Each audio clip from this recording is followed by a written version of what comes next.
Chilling tales for dark nights.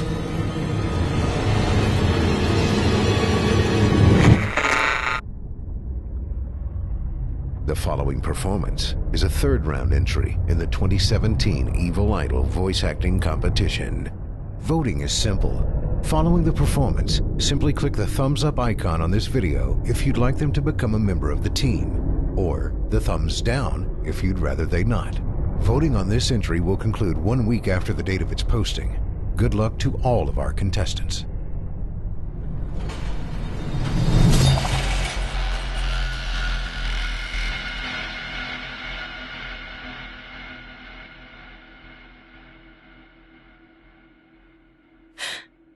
It moved. Petey lay in his bed, shaking with terror, his 8-year-old eyes bulging so widely they ached. His head throbbed, his grubby fists clenched tight to keep him from screaming, as the moonlight gleamed on the chair that rattled near the closet door. It had moved. Oh no. Oh no. It had moved. And no one would ever believe him.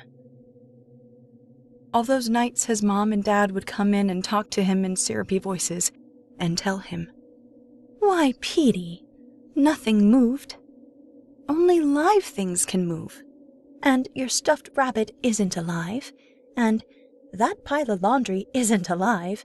And Mr. Robot isn't alive. And they never believed him. They never did.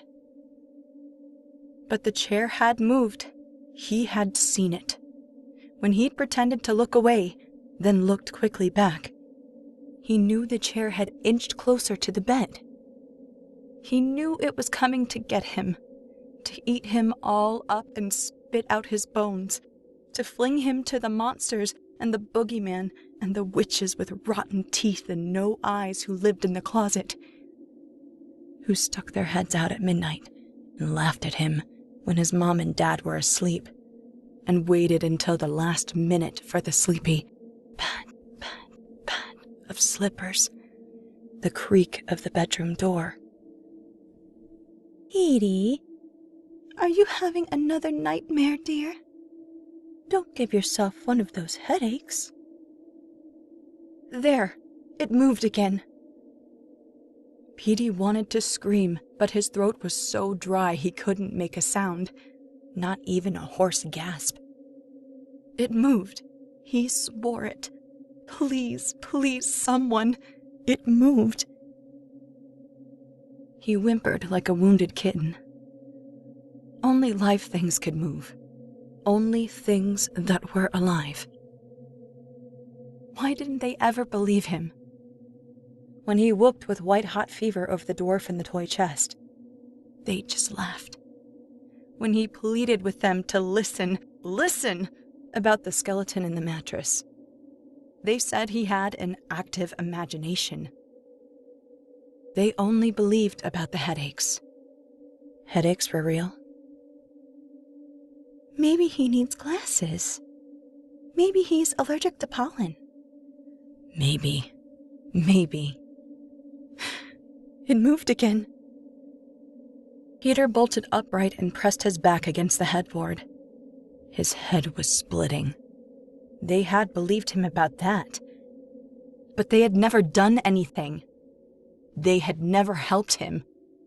They had never taken away the pain. "Stop!" Petey begged. "Stop!" His head always hurt, like a little gremlin lived inside, sticking pins in his brain.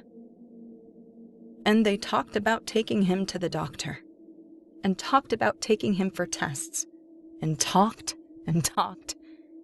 Stop! But they didn't care about him. They didn't love him.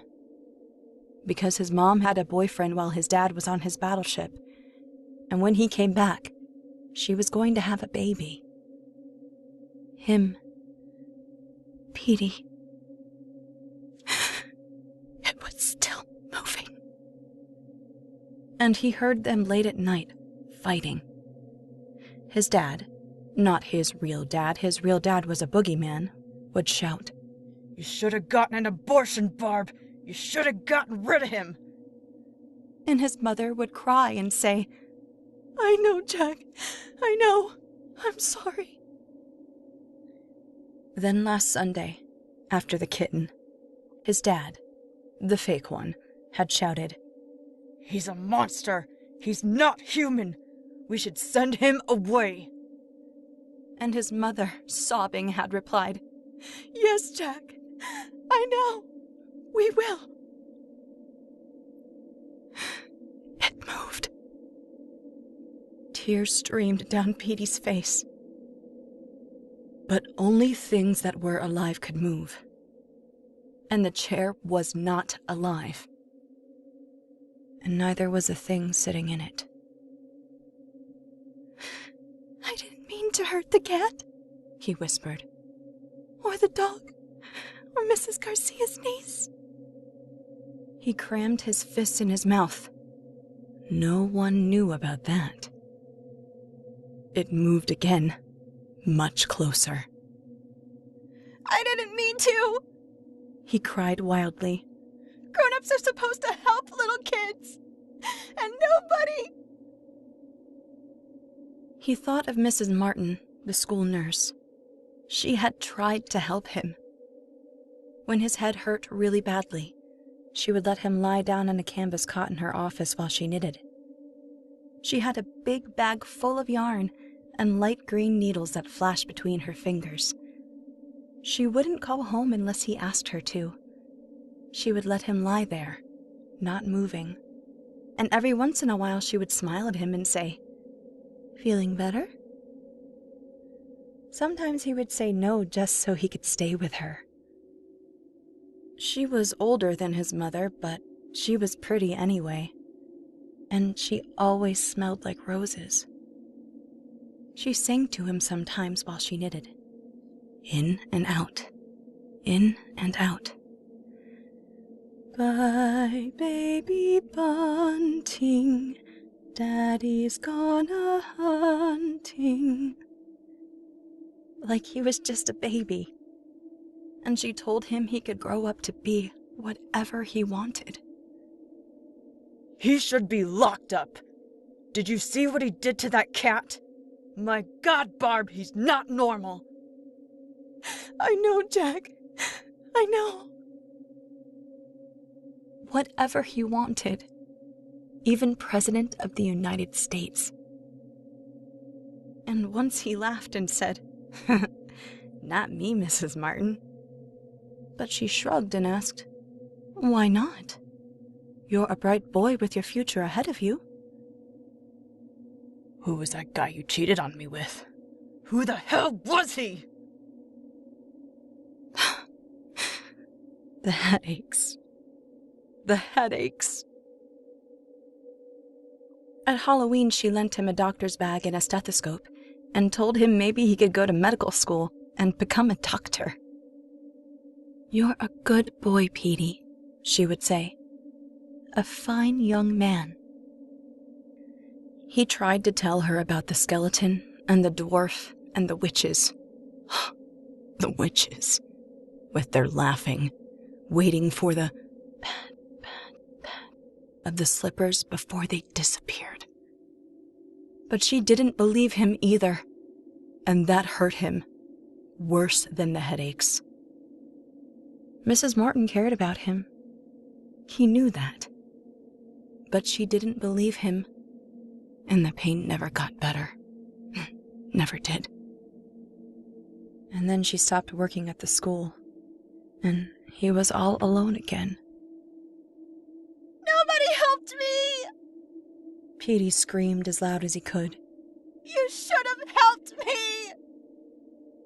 "I'll help you now," slurred the thing in the chair. It used to be his mother, but now she was all bloody from where he had stabbed her. "Wasn't my fault. Was not." And the rest of her was white. Her lips were blue, and her eyes were full of blood, and flies were buzzing in her hair. She hadn't moved for 4 days. It's not my fault! He shrieked, scrabbling against the headboard. Maybe if he made a run for the door, he could escape. But she was moving, even though she was just a dead thing, not a live thing, and only live things moved. Except his pretend dad, who was still alive. Petey could hear him moaning in the hallway. Had not moved since Tuesday. Anything he wanted to be. A fine young man.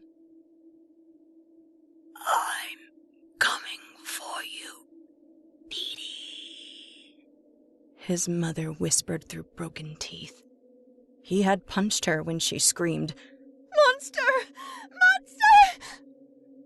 until she stopped. I'm going to give you to the skeleton in the mattress and the dwarf in the toy chest. I'm going to fling you to the eyeless witches in the closet. President of the United States. Not me, Mrs. Martin. Why not? He heard a mad, gleeful gibbering underneath the bed. No! He buried his face in his hands and sobbed. Oh, please, no! I'm sorry! Please, someone! The gibbering faded. The room was still. Maybe it was just another headache. A bad dream. There was nothing. My baby bunting. When he raised his head, his mother, all oozy and gory, smelling terribly, was standing beside the bed. She smiled a toothless, gummy smile.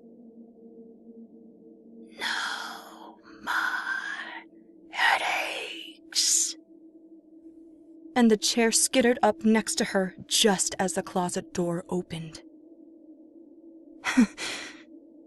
Anything he wanted. And then, everything moved.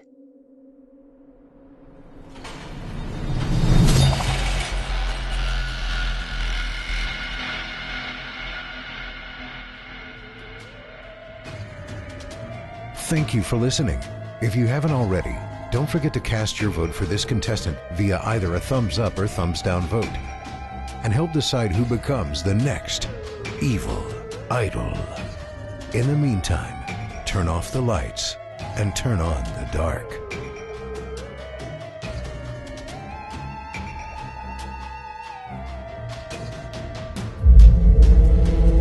Chilling tales for dark nights.